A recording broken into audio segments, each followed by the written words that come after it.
Hello everyone and welcome to Stan the Wine Man TV. I am your host, Stan Rattan, and this is a blue-collar wine show where I help you spend your wine dollars wisely. As I said, I'm going to focus or review Barbera today. I love Barbera. I just think it's a great varietal. It's really good with food. In fact, a few years ago I had a conversation with Kermit Lynch. He was in Seattle.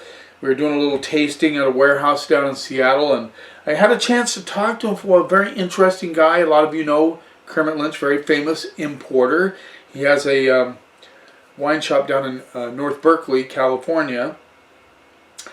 And yeah, Kermit Lynch told me that when he visited winemakers in northern Italy, Piedmont region, that almost every time they served either Barbera or Dolcetto at their table, rarely, if ever, did he see them bring out Barolo or Barbaresco. Barolo, really the top-notch wines of Piedmont region, northern Italy. In fact, Barolo, Barbaresco kind of overshadow these great Italian wines, Barbera and Dolcetto as well. I have to do a Dolcetto episode, maybe a little bit later. So let's get started right off the bat. Barbera, actually, just a couple more facts about Barbera. At the turn of the 21st century, it was the #3 planted grape in Italy. Now it has been surpassed by, of all things, Merlot and Merlot and Primitivo, the Italian Zinfandel.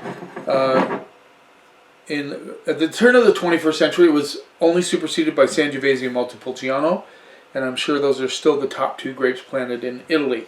But Barbera is the table wine of northern Italy. In fact, when my wife and I went to northern Italy, I just was reminded that we did order Barbera a number of times as it was on the menu at the restaurants that we ate at. So we're going to start off. Now this is interesting. I had a couple of Barbera, and then I searched through my cellar, my little wine cabinet I should say, and found this Canteen Povero Barbera d'Asti 2015. Stainless steel fermented. Now Barbera is not necessarily meant to age. Some will age. In fact, once again, I'm just going to mention that my #1 episode on YouTube is Can You Age Inexpensive Wines? This rolls in at $11. So we're going to have a little experiment here. These are, more current vintages, but I'm really excited to try this 2015 Canteen Povero 2015 Barbera d'Asti. Rolls in at $11. There you go. So Barbera d'Asti, Barbera d'Alba, those are the two, Asti and Alba are two towns in the Piedmont region where they produce a lot of Barolo, Barbaresco, and Barbera, and some Dolcetto, although Dolcetto is in a different area basically. But they do Dolcetto as well. So let's give this a little rinse. Barbera is known to be low in tannins, a little higher in acidity, which makes it a perfect food wine, but not necessarily an ageable wine. You have to have some tannic structure to age wines, although some producers put it in oak, and then it gets the oak tannins, which give it a little bit more ageability. Okay? There's a little Barbera 101 for you. So, not black, but this is a medium, kind of a, lighter red color. Not ruby, but yeah, close to that. Let's see what we get on the nose. We get a little cedar notes, which could be wood, but I doubt it at $11. Red flowers and cherries for sure. Interesting kind of dusty minerality. I like that. Even get a little licorice, like red, kind of a cross between red and black licorice. So let's see what we get on the palate.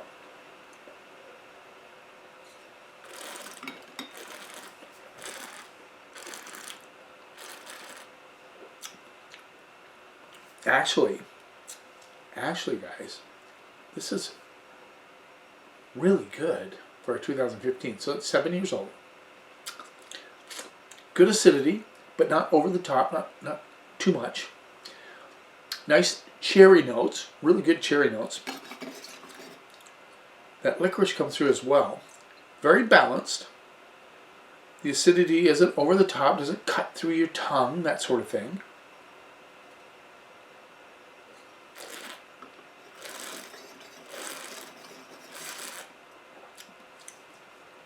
There's an interesting, like, bittersweet chocolate note as well with the cherries. Maybe a little bit of red plum as well. This, my friends, and I can't get my hands on any of this, so those of you that know me at the store, please don't come in and ask me to get a bottle for you right now because I have to track this down. They left the distributor that I had before. Little kind of a interesting, just a touch of black pepper or white pepper coming through on the back side of this wine. You know, for $11, 2015, it's 7 years old. I'm very impressed. I'm just saying.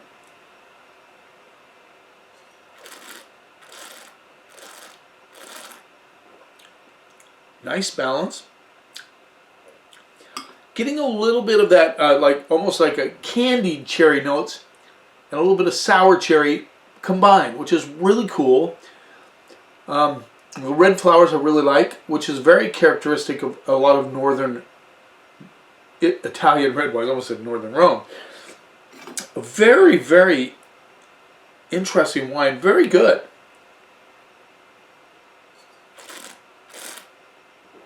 You know, have a lamb chop or some lambs or whatever. Throw this in the mix. Boy, that would be perfect with lamb. I would have this with salmon because it's low tannin. It would be a really good salmon wine.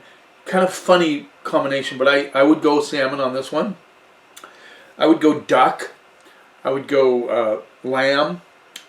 I'd do a you know, spaghetti with red pasta, you know, that sort of thing. Meatballs be really good. Yeah, I am really stoked about this wine. I wish I had more than one. I might have a couple more in the cellar, in the closet.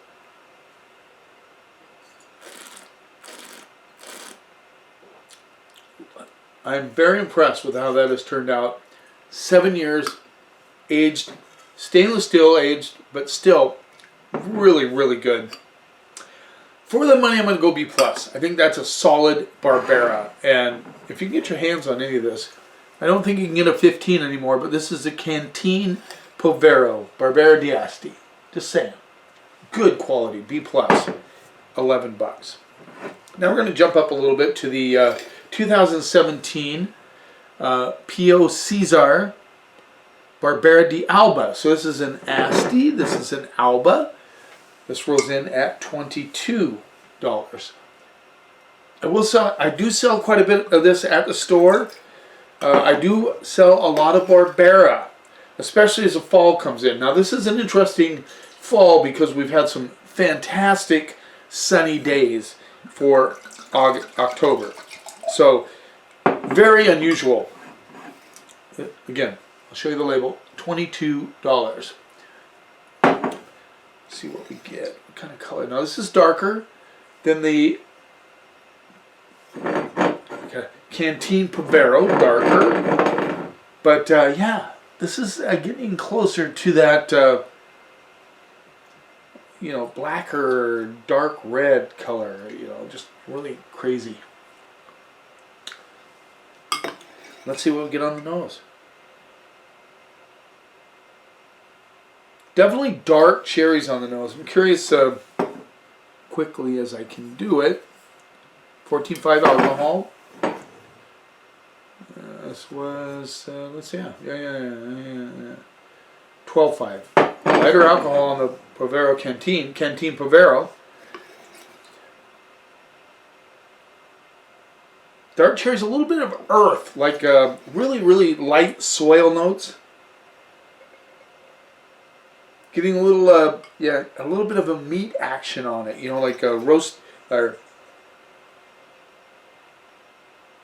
darker flower notes, not red, but darker red flowers. I'm also getting some licorice on the nose here, so let's see what we get on the palate.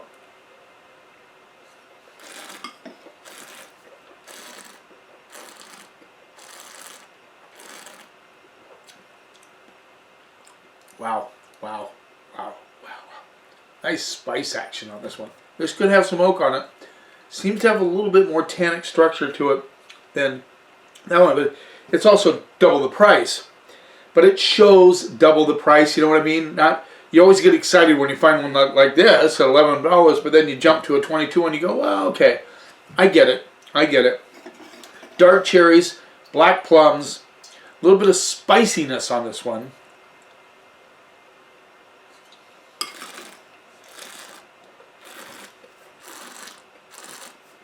Nice flow across the palate, good structure, good acidity, but not over the top acid. Just nicely integrated, very nice wine, good balance.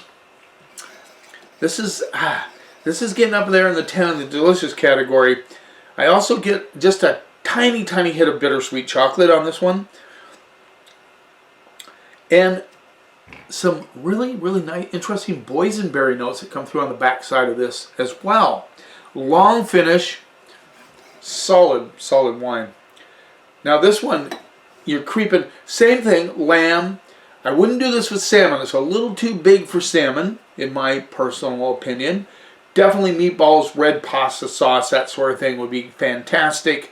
This would be great with duck as well. I would go more duck breast, not, I'd go duck breast on this. You need a little richer style food with this one. Lasagna would be fantastic. This is a great wine.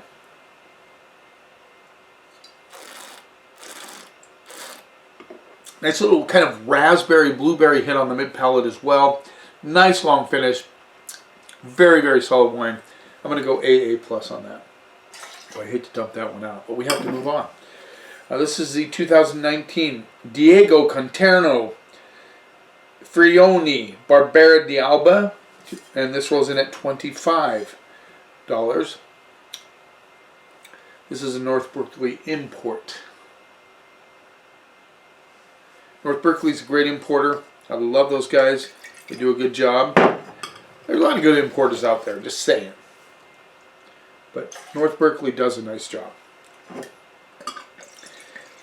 If you start understanding importers, sometimes you can buy your wine based on the importer. A lot of people do that because there are some really good importers, and I think North Berkeley is one of them. Kermit Lynch, obviously. Some people like Small Vineyards as an importer. I have some good Small Vineyard wines. So yeah, a lot of people do that. In fact, that's a good question. How many of you actually look for the importer to decide if you're going to try that wine or not? Just curious. I don't know. I mean, how many of you are in that geeky zone of doing that? I do it sometimes, but I don't always have to do it because I get a lot of wine sampled to me. So yeah, a little bit spoiled, I admit it. This has a very close to the same color as the last one, the Pio Caesar. A little darker.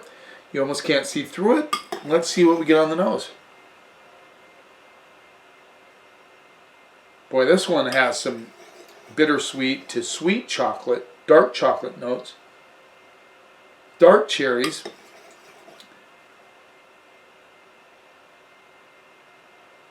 definitely a little bit of plum, black plum coming through.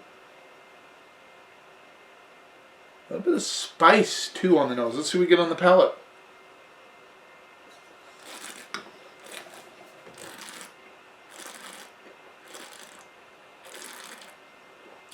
Wow. Now, I don't often always see that in a lineup of wines like this, but we've went from a really good $11 wine to a fantastic $22 wine to a incredible $25 wine. This guy has bark, earth, dark cherry notes, spice, good acidity, but nicely integrated, good balance. Definitely softer tannins for sure. I'm pretty confident to say that this has seen some oak treatment.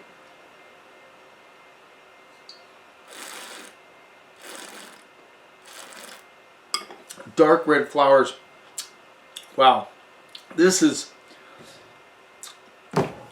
very, well, I'm going to say incredible Barbera. I think the Pio Caesar and this one definitely step it up. I love this one for the value that it shows. But these are, I mean, the finish on this little black and white pepper on the backside, the acidity, it's kind of makes your mouth water a little bit, but not over the top. Like right now, I don't feel like I need to have a lamb chop. I don't feel like I need to have spaghetti and meatballs, but it'd be really nice. I'm just saying. Since I haven't had dinner yet. That black raspberry, that's really the thing that comes through at the back of the mid-palate into the finish. Really a lot of black raspberry, which is really, really cool. So you have that cherry, you have that plum, you have that black raspberry. Nice complexity.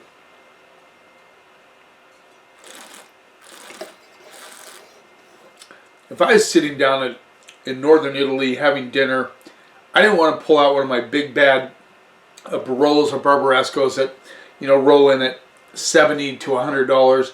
Yeah, why not? 25 bucks? Solid Barbera di Alba.